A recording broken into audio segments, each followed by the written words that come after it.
Welcome to Burlap Teachers. Enjoy the video. In this video, I will explain how to make delicious kimchi fried rice without gochujang.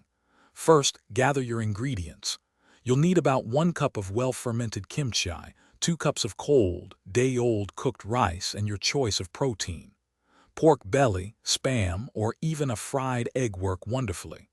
Also, have some aromatics like garlic and onion ready.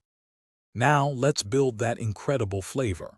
Heat a tablespoon of oil in a pan and sauté your minced garlic and diced onion until they become aromatic. Next, add your chopped kimchi and cook it for about 3 to 5 minutes, allowing its flavors to intensify. To replace gochujang's heat, stir in 1 to 2 teaspoons of Korean chili flakes and a pinch of sugar. It's time to fry the rice. Add your cold, day-old rice to the pan, breaking up any clumps with your spatula. Stir-fry everything together for about 5 to 7 minutes, ensuring the rice gets slightly crispy. Now, mix in your pre-cooked protein like crispy pork belly and any other vegetables you desire, such as peas or carrots. For the finishing touches, drizzle in 1 to 2 tablespoons of soy sauce and a teaspoon of sesame oil, then give it a final stir. Taste and adjust seasoning as needed.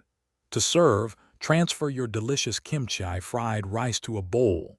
Top it with a perfectly fried egg, some fresh chopped scallions, and a sprinkle of toasted sesame seeds. Enjoy your meal. Thanks for watching. Consider subscribing if this video helped you.